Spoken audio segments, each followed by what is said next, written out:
आरहत वाङ्मय में कहा गया है, धम्मो मंगल मुक्तित्थम अहिंसा संजमो तवो देवावि तं नमं संति जस्य धम्मे सयामणु। जैन आगम 10वें आलियम का यह प्रथम श्लोक है। एक श्लोक में 4 चरण हैं और इन 4 चरणों में धर्म का सार भर दिया गया है। आदमी मंगल की कामना करता है, अपना भी मंगल चाहता है और दूसरों के लिए भी मंगल कामना करता है। यह बहुत विशेष बात है कि दूसरों के लिए भी मंगल कामना करना, कि दूसरों का मंगल हो। जो आदमी दूसरों का अमंगल चाहता है, अमंगल की इच्छा करता है, मानो कि वह खुद के लिए अमंगल तैयार करने लग जाता है।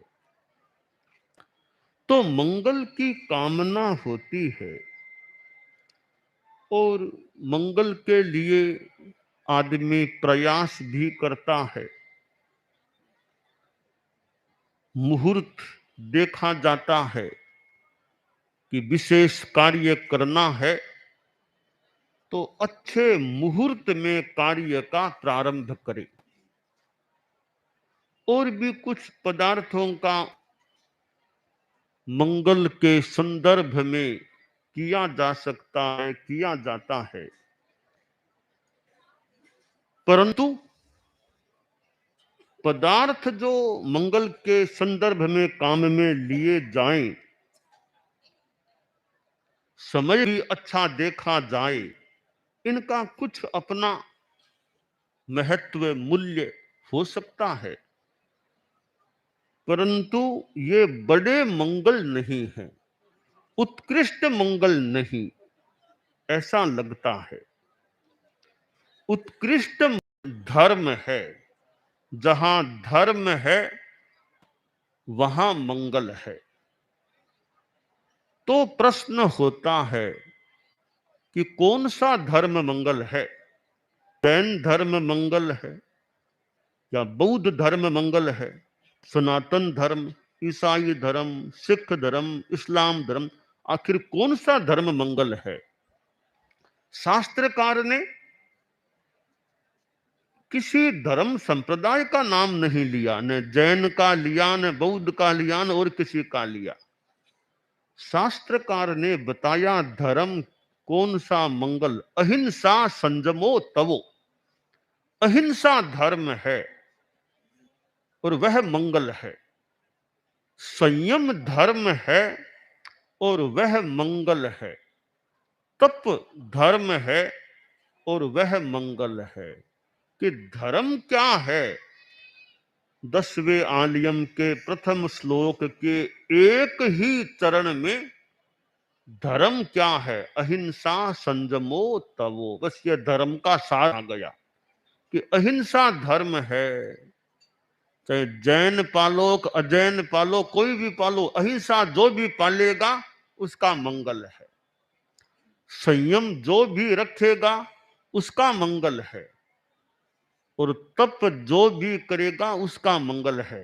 कोई भारत में रहने वाला करो, चाहे भारत के बाहर रहने वाला करो, किसी भी वेशभूषा वाला करो, धर्म की आराधना करेगा तो मंगल होगा। जैन शासन में तो यहां तक कहा गया है कि कोई जैन मुनि का वेश नहीं, अन्य कोई वेश में आदमी है तो धर्म की साधना करता है तो वह भी सिद्ध बन सकता है, मोक्ष को प्राप्त कर सकता है। अन्य लिंगी और तो क्या गृहस्थ के वेश में है अगर अहिंसा संयम तक यानी धर्म जीवन में आ गया है, धर्म आ गया तो गृहस्थ मुक्ति तक जा सकता है, यानी अस्त वेश में भी प्राण छोड़ करके मुक्ति को प्राप्त कर सकता है। तो धर्म में कोई शर्त नहीं, कोई कंडीशन नहीं कि वो कपड़ा पहनना ही पड़ेगा, कि अमुक जगह आना ही पड़ेगा। बस जीवन में भीतर में धर्म आ गया, भावों में धर्म आ गया, तो फिर उसका कल्याण होना निश्चित है। तो धर्म की बड़ी व्यापक व्याख्या है, अहिंसा संयमो तवो। अहिंसा धर्म है। हमारे मन में सद्भावना रहे, सबके प्रति सद्भावना। भारत में कितनी जातियां हैं, कितनी भाषाएं हैं, एक भारत में कितनी भाषाएं हैं। राजस्थानी है, गुजराती, मराठी, फिर वो कन्नड़, तेलुगु आदि आदि, पंजाबी, कितनी भाषाएं हैं। तो विभिन्न भाषाएं हैं, विभिन्न जातियां हैं, विभिन्न संप्रदाय हैं, विभिन्न राजनैतिक दल भी हैं, विभिन्न वेशभूषाएं हैं। इस भिन्नता विभिन्नता के होने पर और जाति संप्रदाय आदि के आधार पर आदमी हिंसा में न जाए। मार काट, हिंसा, दंगा फसाद, इसमें नहीं जाना। सबके प्रति सद्भावना रखना। अपना अपना विचार है, अपनी अपनी आस्था हो सकती है, इसलिए हिंसा में नहीं जाना, सद्भावना रखना। और नैतिकता, सद्भावना है, अहिंसा की, हिंसा में नहीं जाना। नैतिकता भी, कोई भी कार्य आदमी करे, बिजनेस करे, धंधा करे, उद्योग, लेन देन, उसमें मोरेलिटी, नैतिकता, ऑनेस्टी रहे, किसी को धोखा नहीं देना। यह संकल्प रहे कि मैं धोखा नहीं दूंगा, बेईमानी नहीं करूंगा। संत के पास एक कोई सरकार का मंत्री आ गया, तो संत के पास तो धर्म की बात, ज्ञान की बात, धर्म की चर्चा शुरू हो गई। चर्चा करते करते मंत्री जी बोले कि संत प्रवर, धर्म की बहुत बातें हैं और मेरी भी धर्म करने में रुचि रहती है, धर्म में समय लगाऊं, परंतु बहुत व्यस्त हूं, इसलिए धर्म करने के लिए समय नहीं निकाल सकता। आदमी अपने आप को हालांकि व्यस्त मान लेता है, व्यस्त हो भी सकता है आदमी। व्यस्त होना एक बात है, दिमाग अस्त व्यस्त नहीं होना चाहिए, दिमाग अच्छा रहना चाहिए, ज्यादा तनाव नहीं होना चाहिए। और तो आदमी को व्यस्त होना पड़ सकता है कार्य में। तो मंत्री जी बोले कि मैं बहुत व्यस्त रहता हूं, इसलिए धर्म करने के लिए समय नहीं निकाल सकता, इच्छा रहती है पर कर नहीं सकता। तो संत ने कहा ठीक है, धर्म की अनेक पद्धतियां हैं, अनेक प्रकार हैं, मैं आपको एक ऐसा धर्म बताऊं बिना समय निकाले कर सकते हैं। टाइमलेस धर्म, टाइम नहीं लगाना पड़ेगा। अच्छा बताइए वो कौन सा धर्म है? तो संत ने कहा आप झूठ बोलने का त्याग कर दो, बेईमानी का त्याग कर दो, यह धर्म आपके बिना कोई टाइम निकाले हो जाएगा। जो भी काम करो, फाइलें देखो, कुछ भी करो, झूठ कहीं नहीं और बेईमानी कहीं नहीं, यह पक्का रख लो, त्याग कर लो। बोला महाराज जी पूरा तो त्याग करना मुश्किल है, गृहस्थ हूं, फिर भी मैं ध्यान रखूंगा कि कार्य में बेईमानी न हो, ट्रांसपेरेंसी रखने का प्रयास करूंगा, शुद्धता, प्रामाणिकता। तो यह नैतिकता का धर्म परम पूज्य आचार्य तुलसी ने अनुव्रत आंदोलन चलाया। आदमी उपासना किस रूप में करे न करे अलग बात है, क्योंकि अलग अलग उपासना पूजा की पद्धतियां हैं, अपनी अपनी मान्यता परंपरा हो सकती है, वो एक अलग पक्ष है। पर नैतिकता रखना यह तो मोटा मोटी सबके लिए अच्छी चीज है। कोई भी उपासना पद्धति को मानो, कार्य में ईमानदारी रखो, नैतिकता रखो। और यह जो अहिंसा धर्म है, संयम है, आदमी यह संकल्प रखे कि किसी प्रकार का नशा नहीं करना, खान पान का, वाणी का संयम रखना, तो यह अहिंसा धर्म जिसमें सद्भावना भी है, और यह संयम धर्म है, खान पान, रहन सहन, इंद्रियों का संयम, मन का संयम, वाणी पर कंट्रोल, तो संयम अपने आप में धर्म है और तप धर्म है। जैन शासन में तो बहुत तपस्या का, मास खमन क्यार और भी ज्यादा, 28 कितनी कितनी यह तपस्या होती है।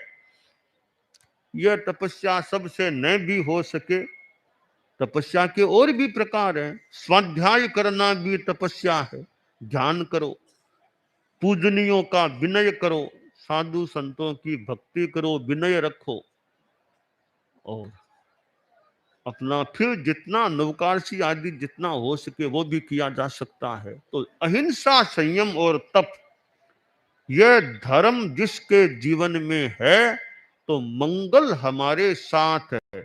मंगल मानो साथ साथ चलेगा, हम जहां जाएंगे मंगल भी साथ साथ जाएगा। जैन शासन में मंगल पाठ, अरहंता मंगलम, सिद्धा मंगलम आदि मंगल पाठ है।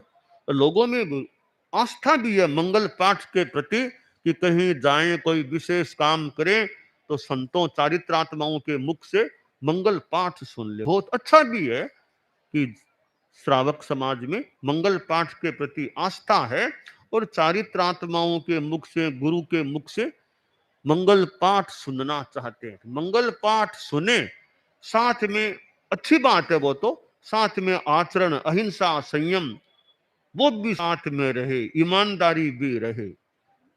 वो एक आदमी संत के पास आ गया कि मंगल पाठ फरमाओ। तो संत ने पूछा, कहीं जा रहे हो क्या, कहीं आज जा रहे हो क्या? कि जाना तो यही है, आज कोर्ट में पेशी है, वहां जाना है, कोर्ट, इसलिए मंगल पाठ सुन रहा हूं। जोधपुर में तो हाई कोर्ट का भी है, तो कोर्ट में जाना है। तो संत ने ऐसे ही पूछ लिया कि क्या बात है, कि कोई केस का है मामला तो जाना पड़ेगा, पेशी भी है, कुछ बताना भी होगा, आज मुझे भी पूछेंगे कुछ, आज जाना है। तो संत ने कहा, क्या केस है, क्या हो गया? कोई पारिवारिक कोई हो गया था, केस तो मैंने ही किया था, अब जाना। तो केस झूठा किया? ठीक, केस किया तो झूठा ही है, झूठा केस ही किया है मैंने, कुछ परिवार के लोगों पर ही किया, झूठा केस किया है। आप मंगल पाठ जल्दी फरमा दो, मैं जाऊं यहां से। तो ये झूठा केस फिर मेरा मंगल पाठ भी लेना चाहते हो? तो मंगल पाठ बढ़िया सा सुना देना, मेरी फतेह हो जाए, सब काम जीत जाऊं। संत ने कहा, रे मंगल पाठ तो खैर हम सुना देते हैं, पर ये झूठे केस में मेरा मंगल पाठ क्यों ले रहे हो? तो ये ईमानदारी हो, कोर्ट में जाए कि झूठ झूठ बोलो, झूठी ऐसी बातें करो कि मंगल पाठ हमारा कल्याण के लिए तो भले ले लो, पर ये झूठ झूठ चीजों में हमारा मंगल पाठ का सहारा क्यों लेते हो? तो खैर, नैतिकता, ईमानदारी, न्यायालय में जाए, कहीं जाए, आदमी झूठ न बोले, सच्ची बात तो ठीक है, आपका लोकतंत्र है, अधिकार है बात रखने का, न्याय प्राप्त करने का प्रयास कर सकते हैं, पर न्याय पाने के लिए अन्याय का सहारा लेना बढ़िया नहीं। न्याय पाने के लिए झूठ बोलना पड़े, यह बढ़िया नहीं। तो न्याय न्याय रहे, न्याय पाने का साधन भी न्यायपूर्ण हो, तब तो ठीक है। पाना तो न्याय है, साधन अन्यायपूर्ण है, वो साधन साधन शुद्ध रहे तो बढ़िया बात हो सकती है। तो यह अहिंसा, संयम, तप धर्म है, और जिसके जिसका मन धर्म में रमा रहता है, धर्म में सदा लगा रहता है, उसे देवता भी नमस्कार करते हैं। देवता भी आदमी को नमस्कार कर लेते हैं। आदमी यानी मनुष्य लोग देवी देवताओं की पूजा भक्ति करते हैं, तो शास्त्र में कहा गया है देवता उसको नमन करते हैं जिसका मन सदा धर्म में रमा रहता है।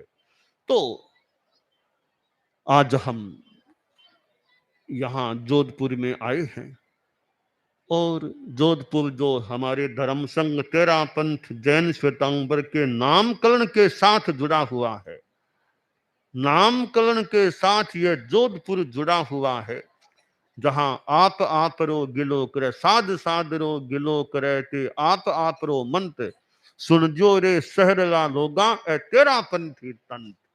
सेवक जाति के कवि ने जो ये नाम कर दिया था, उस नाम को स्वीकार भी कर लिया गया। तो तेरा पंथ की नामकरण से जुड़ी हुई भूमि यह जोधपुर है। और जोधपुर में परम पूज्य गुरुदेव तुलसी पधारे थे। चतुर्मास तो 2 किए थे गुरुदेव ने, एक चतुर्मास में मैं भी साथ में था। सन 1984 का चतुर्मास सरदारपुरा में हुआ था, तब मैं भी गुरुदेव की सेवा में ही था। और वह 84 का चतुर्मास विक्रम संवत 2041 का चतुर्मास था। तो जोधपुर में गुरुदेव तुलसी की कृपा रही। 2 चतुर्मास जहां तक मुझे ज्ञात है जोधपुर में उन्होंने किए थे।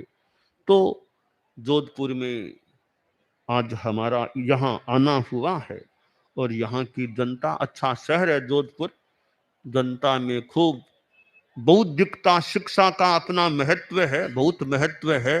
और बौद्धिकता बुद्धि के साथ वो एक भाव शुद्धि भी रहे, नैतिकता के प्रति रुझान रहे, अहिंसा की भावना रहे, जीवन में तप भी रहे।